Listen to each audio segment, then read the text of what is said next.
नमो app पर आप मुझे आने वाले लोकसभा चुनाव में बीजेपी का घोषणा पत्र, बीजेपी का मैनिफेस्टो या कहो बीजेपी का संकल्प पत्र कैसा होना चाहिए, इससे जुड़े सुझाव भी आप जरूर भेज सकते हैं। और मेरे हिसाब से तो आप वोट डालने जाए उसके पहले ही मैं आपकी भागीदारी चाहता हूं। आइए, देश को बनाने के लिए आगे आइए, आप भागीदारी कीजिए। बुलंद आगाज, जबरदस्त दांव, पश्चिम यूपी से बन जाएगा बीजेपी का काम।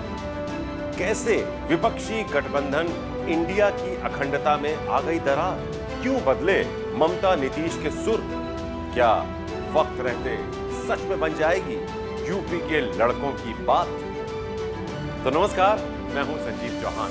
आज बात मोदी की गारंटी के आधार पर टिके बीजेपी के मिशन 300 प्लस, जिसकी अहम कड़ी प्लान 80 के आकलन और सीट शेयरिंग में उलझकर वक्त से पहले ही सिमटते विपक्षी गठबंधन इंडिया के सियासी दायरे की। तो अयोध्या धाम में भव्य राम मंदिर बन गया है, रामलला अपने स्थान पर विराज चुके और अब वक्त आ गया है विशुद्ध राजनीति का। ऐसे में लोकसभा 24 लोकसभा चुनाव की तारीखों के इंतजार के बीच वर्तमान दौर में भारत की राजनीति के सबसे बड़े ब्रांड और देश के प्रधानमंत्री नरेंद्र मोदी ने रुख किया है पश्चिम यूपी का और बुलंदशहर से कर दिया है आने वाले वक्त में रफ्तार पकड़ने वाली अपनी सियासत का बुलंद आगाज। जी हां, आज मैं देख रहा था, कुछ मीडिया वाले चला रहे थे कि आज बुलंदशहर में मोदी चुनाव का बिगुल फूकेंगे।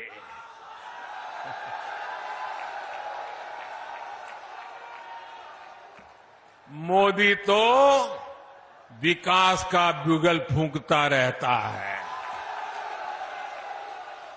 मोदी तो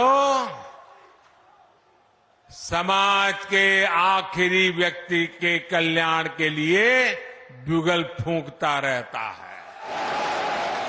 मोदी को न पहले जरूरत थी, न आज जरूरत है, न आगे जरूरत है चुनाव के बिगुल फूंकने की। मोदी के लिए तो ये जनता जनार्दन बिगुल फूंकती रहती है। तो लोकसभा चुनाव को लेकर पक्ष विपक्ष के बीच देश भर में बयानबाजी की भरमार है और सियासी गलियारों से निकल रही हर एक खबर में बीजेपी के सामने विपक्षी दावों की चुनौती में बढ़ती दरार चर्चा में शुमार है, जिसकी वजह बन रही है इंडिया में टिकट बंटवारे की गणित में उलझे सियासतदानों की हालिया बयानबाजी और उस पर टिकी हुई है उनके दलों की आगामी चुनावी रणनीति।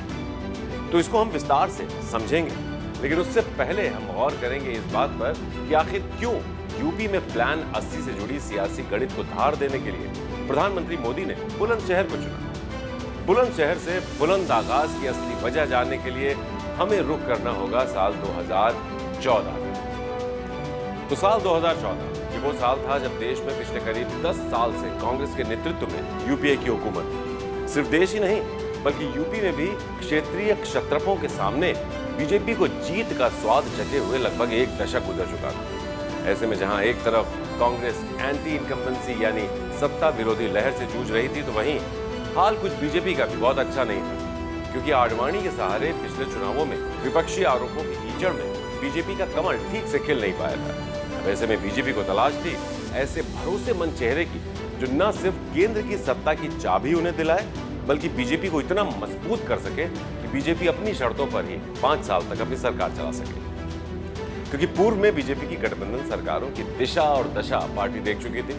ऐसे में तमाम मैराथन बैठकें, अनगिनत चुनावी समीकरणों के गुणा भाग का हल निकालने के बाद बीजेपी की तलाश जाकर खत्म होती है गुजरात के तात्कालिक मुख्यमंत्री नरेंद्र भाई दामोदर दास मोदी पर, और बिना देर किए नरेंद्र मोदी को बनाया जाता है बीजेपी की प्रचार अभियान समिति का अध्यक्ष और होता है 2014 का शंखनाद, जिसके लिए जगह चुनी जाती है बुलंदशहर।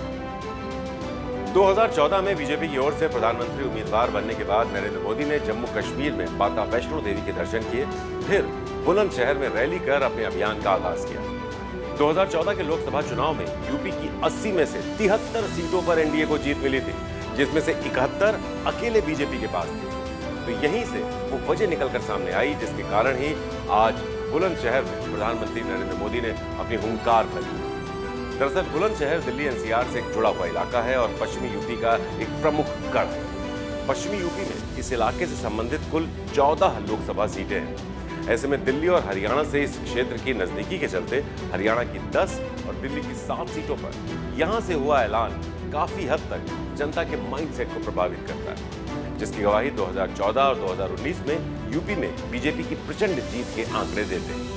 2014 में बुलंदशहर से चुनावी शंखनाद के बाद बीजेपी ने पश्चिम यूपी की अहम कड़ी बुलंदशहर से संबंधित 14 की 14 सीटों पर जीत दर्ज की थी, तो वहीं दिल्ली की 7 और हरियाणा में भी बीजेपी ने अकेले अपने दम पर 5 से ज्यादा सीटों पर रिकॉर्ड जीत दर्ज की थी, जो ये बताता है कि बुलंदशहर से कही गई कोई भी बात सिर्फ यूपी तक नहीं बल्कि दिल्ली, हरियाणा और पश्चिमी यूपी समेत कुल 31 सीटों को प्रभावित करती है। वहीं अगर 2019 के आंकड़ों पर नजर डालें तो 2019 में बीजेपी नेतृत्व में एनडीए को यूपी में 9 सीट का नुकसान हुआ था। इसमें बड़ा हिस्सा पश्चिमी यूपी का ही था, क्योंकि 2014 में पश्चिमी यूपी की जिन 14 लोकसभा सीटों पर बीजेपी जीती थी, वहीं 2019 में पार्टी इस इलाके की सिर्फ 7 सीटें जीत पाई थी। यानी 2019 में यूपी में बीजेपी को 9 सीटों का जो नुकसान हुआ, इनमें से 7 सीटें पश्चिमी उत्तर प्रदेश की थी। इसलिए बीजेपी 2019 की चूक में सुधार करने के लिए बुलंदशहर और पश्चिम यूपी पर पूरा ध्यान केंद्रित किए हुए। चलिए अब बात करते हैं यूपी और उससे जुड़े हिस्सों के जातिगत समीकरणों की। दरअसल पश्चिमी यूपी के मथुरा, बागपत जैसे जिलों में जाट मतदाताओं की बहुलता है, जबकि मुरादाबाद, अमरोहा, सहारनपुर जैसे कई लोकसभा क्षेत्र ऐसे भी हैं जहां जाटों के साथ साथ मुस्लिम और यादव मतदाता भी जीत हार के परिणाम को बदलने में समर्थ नजर आते हैं। तो वैसे तो 2022 विधानसभा चुनाव से पहले जाट मतदाताओं का एक बड़ा वर्ग सरकार के नए कृषि कानूनों को लेकर बीजेपी से खफा था, लेकिन बाद में सरकार ने ये कानून वापस ले लिए थे, जिससे स्थिति बदल गई और विधानसभा चुनाव 2022 में बीजेपी का प्रदर्शन जाटलैंड में भी काफी अच्छा रहा था। अब ऐसे में बीजेपी अब लोकसभा चुनाव में भी जाटलैंड को लेकर कोई कोताही नहीं बरतना चाहती।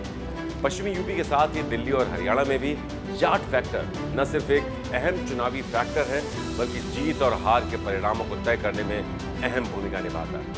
और शायद यही वजह है कि पार्टी ने पहले जाट नेता भूपेंद्र सिंह चौधरी को उत्तर प्रदेश बीजेपी का अध्यक्ष बनाया और फिर अब अपने सबसे बड़े चेहरे पीएम मोदी को भी पश्चिमी यूपी के मैदान में उतार दिया है।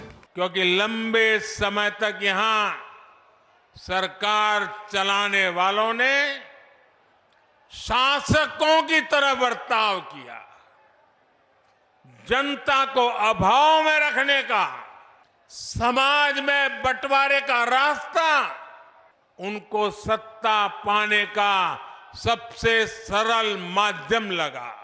इसकी कीमत उत्तर प्रदेश की अनेक पीढ़ियों ने भुगती है, लेकिन साथ साथ देश को भी इसका बहुत बड़ा नुकसान हुआ है। जब देश का सबसे बड़ा राज्य ही अगर कमजोर हो तो देश कैसे ताकतवर हो सकता था? उत्तर प्रदेश को पहले ताकतवर बनाना होगा कि नहीं बनाना होगा? और मैं तो यूपी का सांसद हूं और मेरी विशेष जिम्मेवारी है। ये तो बात मोदी की गारंटी के सहारे जनता के बीच पकड़ बनाने में लगी बीजेपी की हो गई। चलिए अब नजर विपक्षी दलों की चुनौती पर भी डाल देते हैं, क्योंकि एक और बीजेपी साफ तौर पर विकसित भारत के संकल्प के नारों को सियासी पिच पर उछाल रही है, मगर विपक्षी दलों की सामूहिक एकता के प्रति इंडिया के मंच पर अभी भी सीट शेयरिंग को लेकर मानो म्यूजिकल चेयर का गेम ही चल रहा है। और 2023 के आखिर तक सीट शेयरिंग पर आखिरी फैसले को विपक्षी नेताओं की ओर से जो तय की गई थी डेडलाइन, अब एक नए डेडलाइन की तलाश में। उस डेडलाइन की तलाश में जब ये स्पष्ट हो सके कि टीम मोदी के सामने ताल ठोकने के लिए मैदान में उतरने वाले कांग्रेस अध्यक्ष खड़गे की टीम में आखिर कौन कौन धुरंधर शामिल होंगे। ऐसा हम इसलिए कह रहे हैं क्योंकि इंडिया में कुछ भी ठीक नहीं है। बिहार की बात कर लेते हैं तो वहां से ऐसी खबरें आ रही हैं कि नीतीश कुमार फिर से पलटने को तैयार है, क्योंकि उनका हालिया रुख संकेत दे रहा है उन्हें सत्ता संघर्ष के सफर में जीत की राह पर विजयी मुकाम तलाशने के लिए अब लालटेन की जरूरत नहीं है। तो वहीं दूसरी तरफ राहुल गांधी के नेतृत्व में कांग्रेस की भारत जोड़ो न्याय यात्रा की पश्चिम बंगाल में एंट्री से ठीक पहले ही ममता बनर्जी ने एकला चलो के नारे को बुलंद कर कांग्रेस को एक बड़ा झटका दे दिया और दोनों खेमों के बीच एक दूसरे पर जमकर हमलेबाजी शुरू हो चुकी है। हालांकि कांग्रेस आलाकमान अभी भी मामले के प्रति अपना नरम रुख अपनाए हुए और अभी भी इंडिया को मजबूत करने की मुहिम जारी है। न्याय यात्रा के पीछे न्याय यात्रा में हमने न्याय शब्द जोड़ा है क्योंकि देश में अन्याय हो रहा है। बीजेपी आरएसएस नफरत फैला रही है, हिंसा फैला रही है और अन्याय फैला रही है। इसीलिए इंडिया फॉर्मेशन एक साथ अन्याय के खिलाफ लड़ने जा रहा है। चौतरफा सियासत के बीच तेजी से बदलते हालात में अपने सहयोगियों को एकजुट कर बीजेपी के लिए चुनौती बनने के लिए अपने हुनर को संवारने में जुटे कांग्रेस के नेता अब स्टोव में कोयला डालकर चाय बनाने लगे। यहां असम में दिया गया राहुल गांधी का हालिया बयान सुर्खियों का हिस्सा बन गया है। सुबह उठते हो, चाय गरम करने के लिए स्टोव में कोयला डालते हो, उसको जलाते हो। सबसे भ्रष्ट चीफ मिनिस्टर आपका यहां है। वो करता क्या है? वो असम में 24 घंटा नफरत फैलाता है। कभी कहेगा कि पिछड़ी जात और दलित जनरल कास्ट की सेवा करने के लिए पैदा हुए हैं। पिछड़ी जात और दलित जनरल कास्ट की सेवा करने के लिए पैदा हुए हैं, ये आपके चीफ मिनिस्टर ने ट्विटर पर लिखा। ओबीसी का खुलेआम सबके सामने अपमान किया। राहुल गांधी के बयान पर बीजेपी चुटकी ले रही है और सोशल मीडिया पर जबरदस्त हवा बनाई जा रही है। खैर, हवा तो अभी भी इंडिया के बैनर तले यूपी में ताल ठोकने को तैयार अखिलेश राहुल की जोड़ी के पक्ष में भी बनाई जा रही है, मगर वो भी पुख्ता तौर पर बनती दिखाई नहीं दे रही है क्योंकि सीट शेयरिंग पर पेंच लगातार फंसा हुआ है। अब ऐसे में अखिलेश के साथ गठबंधन करने वाले पश्चिमी यूपी के जयंत चौधरी भी इंतजार में हैं कि बीजेपी के बुलंद आकाश पर इंडिया गठबंधन की पार्टी लाइन को साधते हुए अपने इलाके में बीजेपी की सेंधमारी के खिलाफ मजबूती से काउंटर अटैक कर सकें। मगर अभी तक दोनों दलों यानी सपा और कांग्रेस के बीच सार्वजनिक तौर पर सीट शेयरिंग को लेकर सिर्फ आधी ही दूरी तय हुई है, जिसके संकेत हाल ही में सामने आए। कितनी सीटों पर, लेकिन मैं कहता हूँ आधा रास्ता तय कर लिया है और आधा जल्दी ही तय कर लेंगे। बीएसपी को साथ लेंगे या नहीं? अब बीएसपी पे पूछो जाके आएगी कि नहीं आएगी। आप अपनी तरफ से चाहते हैं सर? हम अपनी हम तो कांग्रेस से बात कर रहे हैं, अभी कांग्रेस हमसे बात कर रहे हैं। जाने दीजिए। यूपी में मायावती पहले ही विपक्षी गठबंधन से अपने रास्ते अलग कर चुकी है। अब ऐसे में सपा, कांग्रेस और आरएलडी तीनों ही दलों को सीट शेयरिंग पर अपनी पूरी बात तय हो जाने का इंतजार है। अब ये इंतजार कब पूरा होगा ये कहना फिलहाल तो मुश्किल है। दूसरी तरफ बीजेपी ने आगाज कर दिया और रख दी है 2024 में बीजेपी के मिशन 300 प्लस से जुड़े प्लान 80 की मजबूत नींव। किसानों के लिए जितना हमारी सरकार ने काम किया है उतना पहले किसी सरकार ने नहीं किया है। पहली बार किसानों और खेत मजदूरों को भी पेंशन की सुविधा मिली है। पीएम फसल बीमा योजना से किसानों को मुश्किल समय में मदद मिली है। फसल खराब होने पर किसानों को 1.5 लाख करोड़ रुपए से ज्यादा दिए गए हैं। मुफ्त राशन हो, मुफ्त इलाज हो, इसके ज्यादातर लाभार्थी गांव के मेरे किसान परिवार और खेत मजदूर ही है।